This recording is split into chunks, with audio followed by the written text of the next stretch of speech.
9:45 അടുപ്പ് കത്തിച്ച് തുടങ്ങുകയാണ്. വൈകിട്ട് ഉച്ചയ്ക്ക് 2:15 പൊങ്കാല നിവേദ്യം.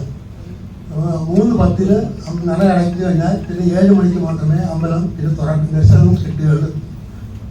ഇതിലെ സൗകര്യങ്ങളെ പറ്റി വിശദീകരിക്കാൻ വേണ്ടിയിട്ടാണ് നമ്മൾ ഇവിടെ ഒരുക്കിയിട്ടുള്ള കാര്യങ്ങളെപ്പറ്റി നിങ്ങൾ വിശദീകരിക്കാൻ വേണ്ടിയിട്ടാണ് ഇന്നൊരു യോഗം സംഘടിച്ചത്.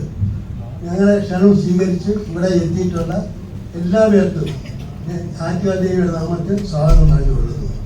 സ്നേഹം നിറഞ്ഞ പത്രപ്രവർത്തക സുഹൃത്തുക്കളെ, എല്ലാവർക്കും ആറ്റുകാൽ ഭഗവതി ക്ഷേത്രം ട്രസ്റ്റിൻ്റെ വകയായി നമസ്കാരം.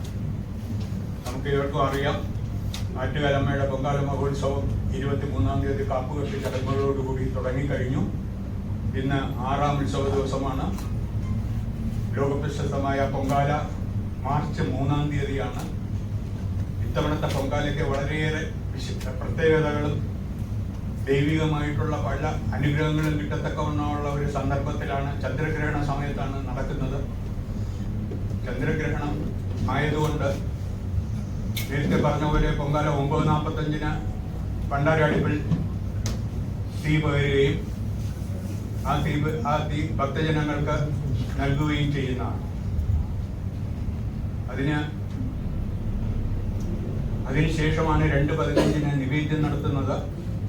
നിവേദ്യം കഴിഞ്ഞതിന് ശേഷം ജ്യോതിഷ നിർദ്ദേശം അനുസരിച്ചാണ് 3:15 മുതൽ 7 മണി വരെ 3:10 മുതൽ വൈകുന്നേരം 7 മണി വരെ ഭക്തജനങ്ങൾക്ക് ദർശനം അനുവദിക്കുന്നതല്ല. അതുകൊണ്ട് നമുക്ക് സംഭവിക്കുന്നത്, അന്ന് വരുന്ന താലപ്പൊലികളുടെ സമയത്തിൽ കുറച്ച് കുറവുകൾ വരും. അതുകൊണ്ട് ട്രസ്റ്റിലെ എല്ലാവരുമായിട്ട് തീരുമാനിച്ചിട്ടുള്ളത്, താലപ്പൊലിക്കാർ കഴിയുന്നതും 1:30 മണിക്ക് മുമ്പായിട്ട് ദേവീ സന്നിധിയിലെത്തി ദർശനം നടത്തിയാൽ കൊള്ളാമെന്ന് ഉണ്ട്. അത് അവരെ പാലിക്കുമെന്ന് വിശ്വസിക്കുന്നു.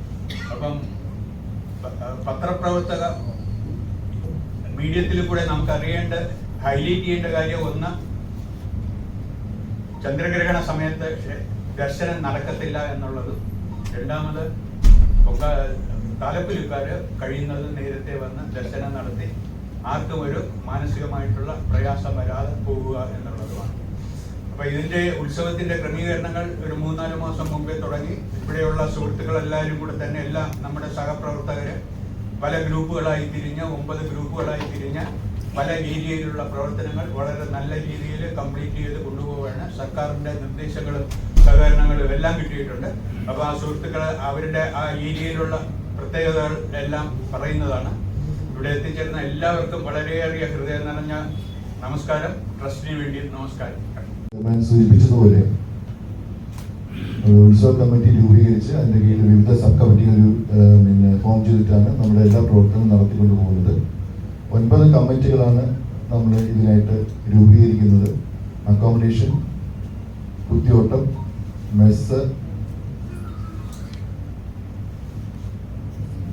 പ്രസാദകൂട്ട്, programme, reception, media information, volunteers, താലപ്പൊലി ആൻഡ് പ്രൊസഷൻ. ഇങ്ങനെ 9 കമ്മിറ്റികളാണ് നമ്മൾ രൂപീകരിച്ചിട്ട് അതിൻ്റെ കീഴിലാണ് ഓരോ പ്രവർത്തനം നടത്തിക്കൊണ്ടുവരുന്നത്.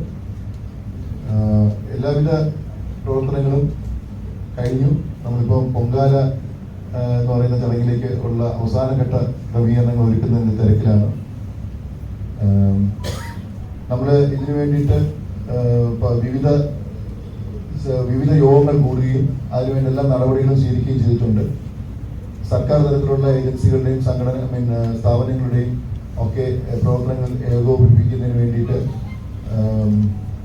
മുഖ്യമന്ത്രിയുടെയും തൊഴിൽ വകുപ്പ് മന്ത്രിയുടെയും ദേവസ്വം വകുപ്പ് മന്ത്രിയുടെയും മേയറുടെയും കളക്ടറുടെയും സബ് കളക്ടറുടെയും ഒക്കെ അധ്യക്ഷതയിൽ വിവിധ യോഗങ്ങൾ കൂടുകയും അതിനുവേണ്ട നിർദ്ദേശങ്ങൾ നൽകുകയും പ്രവർത്തനങ്ങളിൽ എന്തെങ്കിലും കുറവുകളുണ്ടെങ്കിലൊക്കെ പരിഹരിക്കാനുള്ള നടപടികൾ എടുക്കുകയും ചെയ്തിട്ടുണ്ട്.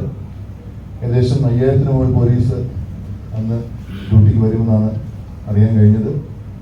അപ്പോൾ വലിയ രീതിയിലുള്ള സജ്ജീകരണങ്ങളാണ് ഇതിനുവേണ്ടി ഒരുക്കിയിട്ടുള്ളത്. വിവിധ കമ്മിറ്റികൾ ഇതിനുവേണ്ടി അഹോരാത്രം പ്രവർത്തിക്കുന്നുണ്ട്. നേരത്തെ പറഞ്ഞ പോലെ അക്കോമഡേഷൻ കമ്മിറ്റിയാണ് ഇവിടുത്തെ ഈ കാണുന്ന പന്തലും ഇതെല്ലാം വിളക്കുകളെല്ലാം ഒരുക്കുന്നത്. പ്രോഗ്രാം കമ്മിറ്റിയാണ് ഈ പ്രോഗ്രാം എല്ലാം ഒരുക്കുന്നത്.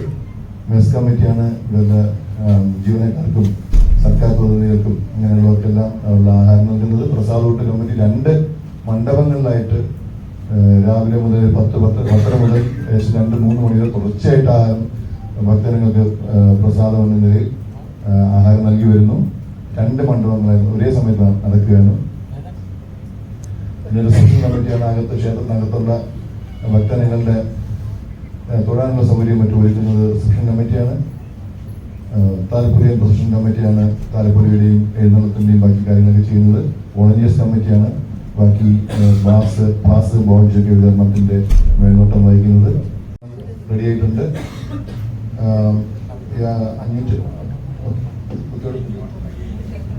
580 രജിസ്ട്രേഷനാണ് ഉള്ളത്. അതിന്റെ അവസാനത്തെ ഘട്ടത്തിൽ 579 കുട്ടികളാണ് ഇപ്പോൾ നിലവിൽ ചെയ്തിട്ടുള്ളത്. മീഡിയ ആൻഡ് ഇൻഫർമേഷൻ കമ്മിറ്റി ഇന്നത്തെ ഈ പത്രസമ്മേളനം ഒരുക്കിയ കമ്മിറ്റിയുടെ പേര് പറയാൻ വിട്ടുപോയി.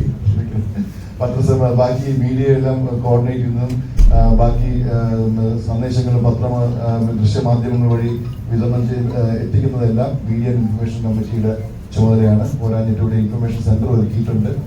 ഭക്തജനങ്ങൾക്ക് എന്തെങ്കിലും ബുദ്ധിമുട്ടുകൾ നേരിടുകയാണെങ്കിൽ അല്ലെങ്കിൽ തമ്മിൽ വേർപിരിഞ്ഞു പോവുകയോ അല്ലെങ്കിൽ കൈവിട്ടു പോവുകയോ അല്ലെങ്കിൽ എന്തെങ്കിലും കളഞ്ഞു പോവുകയോ ഒക്കെ ചെയ്യുമ്പോഴൊക്കെ അറിയിക്കാനും മറ്റുള്ള സൗകര്യങ്ങൾ ഒരുക്കിയിട്ടുണ്ട്. ഇതാണ് പ്രധാനമായിട്ടുള്ള പ്രവർത്തനങ്ങൾ. ബാക്കിയുള്ള കാര്യങ്ങൾ എന്റെ സഹപ്രവർത്തകർ വിശദീകരിക്കുന്നതായിരിക്കും. അടയ്ക്കുന്നതെങ്കിൽ പോലും വിവിധ ചടങ്ങുകൾ അതിന് മുമ്പുണ്ട്. നമ്മുടെ നമ്മുടെ നിവേദിക്കുന്നതിനായിട്ട് ബന്ധപ്പെട്ട് ഒരുപാട് ചടങ്ങുകൾ നേരത്തെ ആരംഭിക്കും.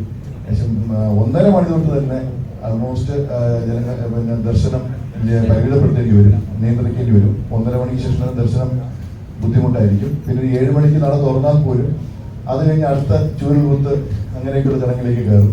അപ്പോഴേക്കും ദർശന നിയന്ത്രണം ഉണ്ടാവും.